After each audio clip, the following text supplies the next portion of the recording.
కువైట్లో అన్నమయ్య జిల్లావాసి నరకయాతన పడుతున్నారు. ముందు చెప్పిన పని కాకుండా మరొక పని చేయిస్తున్నారని ఆవేదన వ్యక్తం చేస్తున్నారు. తనకు నీళ్లిచ్చేవారు కూడా లేరని సెల్ఫీ వీడియో తీశారు. అన్నమయ్య జిల్లా వాల్మీకిపురం మండలం చింతపత్తికి చెందిన శివ కువైట్ వెళ్లారు. ఉన్న ఊర్లో చేసే పని లేక ఉపాధి కోసం ₹1,00,000 అప్పు చేసి ఎడారి దేశానికి వెళ్లారు. ముందుగా గొర్రెల కాపరి అని చెప్పి తీరా అక్కడకు వెళ్లిన తర్వాత శివను ఎడారి ప్రాంతంలో ఒంటరిగా వదిలేశారు. గత కొద్ది రోజులుగా తీవ్ర వేధింపులకు గురవుతుండడం, తన బాధను కష్టాలను వీడియో తీసి సోషల్ మీడియాలో పెట్టడం జరిగింది. గొర్రెలు బాతులు మేపడంతో పాటు 2 కిలోమీటర్లు నడిచి వెళ్లి చెట్లకు నీళ్లు పెట్టాలని చెబుతున్నారని అన్నారు.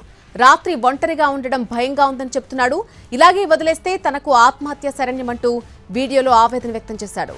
అయితే అతన్ని తిరిగి తీసుకురావడానికి మరొక ₹1,00,000 ఖర్చు అవుతుందని చెప్పడంతో దిక్కుతోచిన స్థితిలో బాధిత కుటుంబం ఉంది.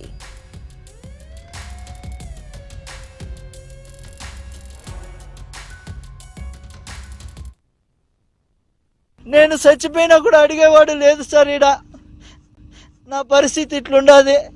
నాకు దయచేసి ఎవరైనా సాయం చేయండి సార్. ఈ ఎడారి నుంచి నన్ను బయట వేసేయండి, ఇంటికి వచ్చేస్తాను. ఈడున్నానంటే చచ్చిపోతాను సార్. ఇంక 2 రోజులు ఉంటే చచ్చిపోతాను. నా వల్ల కావడం లేదు సార్. చూడండి, చుట్టుకారము ఒక చెట్టు లేదు, చామ లేదు, ఒక మనిషి మాట్లాడేవాడు కూడా లేడు సార్. ఈడ నాకు కనీసం మాట్లాడిచ్చేవాళ్ళు లేడు. నాకు నా బిడ్డలు గుర్తొస్తున్నారు, నేను బతకలేను సార్. ఈడ దయచేసి ఎవరైనా నన్ను సాయం చేయండి. ఈ కోవిడ్ నుంచి నన్ను బయటపడేయండి సార్. ఏమని చెప్పినా కూడా ఏజెంట్ కూడా కానీ నా మాట వినడం లేదు సార్. డబ్బులు కట్టు అంటున్నారు. నాకు